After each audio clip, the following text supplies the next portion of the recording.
کیا حالت ہو رہی ہے، کیا بربادی ہو رہی ہے، کھیل تماشے میں ہوتا ہے۔ اور یہ موسیقی اور کھیل تماشے اور دن منانے، آپ کو پتہ ہونا چاہیے سورہ لقمان پڑھیں، یہ سازش اس وقت بھی کفار نے کی تھی۔ نضر ابن حارث نے کہا نوجوان متاثر ہو رہے ہیں، اب رسول اللہ کی زبان، قرآن اللہ کا کلام جو آتا تھا بس قائل ہو جاتا۔ افتاتون السحر وانتم تبصرون، اکٹھے وہ کہنے لگے یار تم دیکھتے بالتے جادو میں پھنستے جاتے ہو، کہ جو جاتا پھنس جاتا، پھنسنا تو تھا، جادو کیا تھا، برحق کلام تھا اللہ کے رسول کی پاک زبان قرآن میں، تو حل کیا ڈھونڈا پھر؟ نظر نے کہا اس طرح نہیں کام بنے گا، جو تم کہتے ہو نا یہ جادوگر ہے، یہ کاہن ہے، یہ کوئی نہیں مانے گا، سارے لوگ بیوقوف نہیں ہیں، اپنے بچے بھی کہیں گے عقل مند ہے، دانا ہے، کسی سے لیتا دیتا نہیں، کون سا یہ ساحر کاہن ہے؟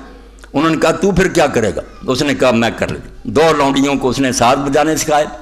شراب بھی، اور خود ایران گیا اور وہاں سے اس نے اسفندیار کے رستم کے قصے لیے، عربی نظم میں ان کو نظم کیا، ان عورتوں کو دے دیا کہ جہاں رسول اللہ بات کریں تو ادھر میلہ لگا دیا کرو، سرنگیاں بجاؤ، شراب پلاؤ، نوجوانوں کو متوجہ کرو۔ قرآن نے اس بارے میں کہا وَمِنَ النَّاسِ مَن يَشْتَرِي لَهْوَ الْحَدِيثِ، یہ اللہ کے راستے سے بدلنے کے لیے کھیل تماشا شروع کری۔ تو کھیل تماشے آپ یوں ہی نہ سمجھیں کہ ریسیں ہو رہی ہیں، یہ بڑی سازش کہ نوجوانوں کو ان کاموں میں لگا دو، انہیں ہوش ہی نہ رہے کہ کیا ہو رہا ملک کے ساتھ۔ اب ساری دنیا کو پتا ہے کہ مہنگائی کا کیا حال ہو گیا ہے، ڈاکے کتنے پڑ رہے ہیں، سڑکوں پر روک کر DIG قتل ہو رہا ہے، مگر یہی حیران ہے کہ بالکل امن ہے، حالت ٹھیک ہے، ہمیں بیوقوف بنانے کی ہے، ریس کراؤ، یہ کرو یہ کرو، پتنگ اڑاؤ۔ دیکھیں پتنگ اڑانے کے بعد ملک کا کچھ رکا ہوا کام، پھر بھی یہ کہ لوگ ہیں بیوقوفیوں میں لگے رہے۔ تو یہ پرانی چالیں ہیں خدا کے لیے، یہ سارے کرشمے ہیں۔ خواب سے بیدار ہوتا ہے ذرا محکوم مگر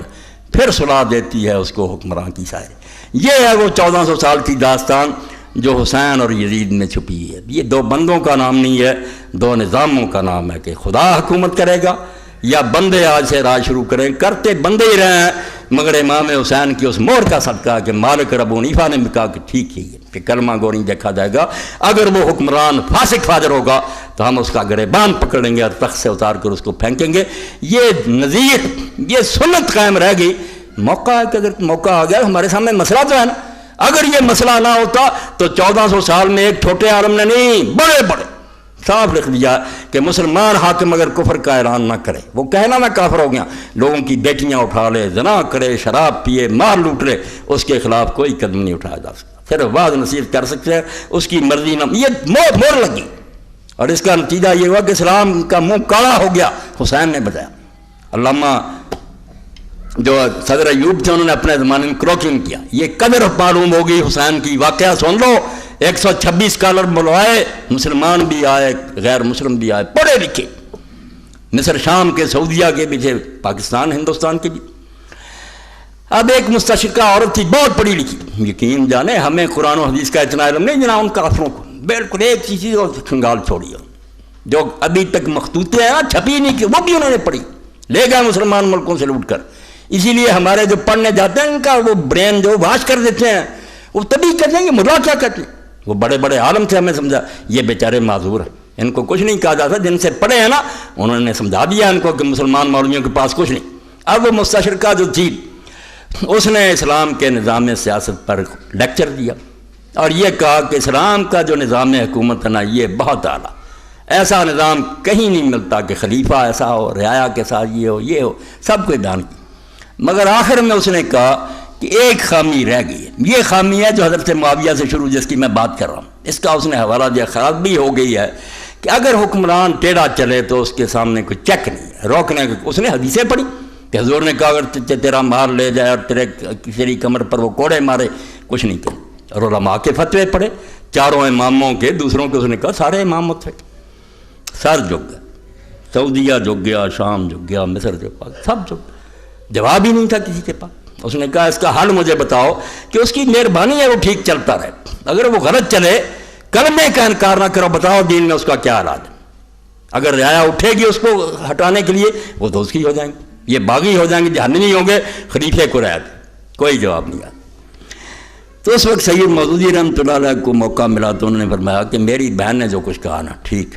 جمہور یہی کہتے ہیں اور صدیوں سے یہ کہہ رہے ہیں، مگر یہ دین کا مسئلہ نہیں ہے، دین نہیں تھا، یہ نظریہ ضرور تھا کہ جب مار پڑی، مارے گئے، بہت سارے لوگوں کے سر کٹ گئے، بیچارے بے بس ہو کر یہ کہنے لگے دین نہیں۔ مولانا نے پھر پڑھی کوئی حدیثیں بھی، اور خاص طور پر حضرت امام حسین رضی کا حوالہ دیا، اور ساتھ ہی امام مالک ابو حنیفہ کا حوالہ دیا کہ وہ اتنے بڑے امام اہل سنت کے، انہوں نے باقاعدہ ساتھ دیا حضرت زید کا، تو بات بن گئی، بالکل سارے جو تھے ٹھنڈے ہو گئے، وہ بھی مطمئن ہو۔ یہ مگر مولوی بات نہیں آئی، یہ ایجنٹ تھے نا مروکیت کے، بعد میں انہوں نے خط و کتابیں شروع کر دی، وہ ساری چھپی یا تفہیمات کی ایک جلد میں انہوں نے لکھا کہ امام حسین کا تو کام غلط تھا، ٹھیک ہے انہوں نے اجتہاد کیا، اللہ انہیں اجر دے، مگر ان کا اقدام غلط تھا، انہیں کوئی حق نہیں تھا، یزید شراب پیتا، زنا کرتا، جو فاسق فاجری تھا اس کے خلاف نہیں اٹھنا چاہیے۔ اور امام ابو حنیفہ کے بارے میں کہا کہ یہ شروع میں ان کے تھے خیالات، بعد میں وہی بعد آ گئے تھے، اب حنفی مسلک یہی ہے کہ خلیفہ ظالم ہو، فاسق فاجر ہو، ذرا نتیجہ دیکھ لے خدا کے لیے کہاں دین پہنچا کہ کچھ نہیں کر سکتے، میری بیٹی اٹھا کر لے جائے، دنیا قتل کر دے، مال لوٹ لے، کچھ نہیں کیا جا سکتا۔ یہ انہوں نے کہا، مولانا نے کہا یار میں نے لے دے کر یہ باتیں ڈھونڈی تھی اور اس وقت اسلام کو بچایا تھا، اب تم کہتے ہو حسین جھوٹا تھا، ابو حنیفہ واپس آ گئے، تو سوال کا جواب تو دو نا، اس نے جو مستشرکار کافرہ نے کہا ہے اس کا کوئی پھر جواب بھی ہے، یا باقی وہ ٹھیک کہتی ہے کہ یہ غلطی رہ گئی دین میں؟ اس پر انہوں نے ختم کر دیا کہ میرے جواب اگر غلط ہیں تو پھر کوئی جواب نکال کر دو۔ مگر شکر ہے کہ سید ابو الحسن علی ندوی رحمۃ اللہ علیہ نے کہا نہیں وہی ٹھیک تھا جو حسین نے کیا اور جو نفس ذکیہ نے کیا، کوئی دین نہیں کہتا کہ ظالم حاکموں کے سامنے سر جھکاؤ، موقع دیکھنا چاہیے کہ کوئی طاقت بنتی ہے، تختہ الٹا جاتا ہے الٹو، کوئی روکتا نہیں۔ اور یہاں حاشیے میں لکھتے ہیں وہ تاریخ داد کہ ابو حنیفہ اور مالک سے بڑا اہل سنت کا امام کون پیدا ہوگا، کون ان کے فتوے کو رد کر سکتا؟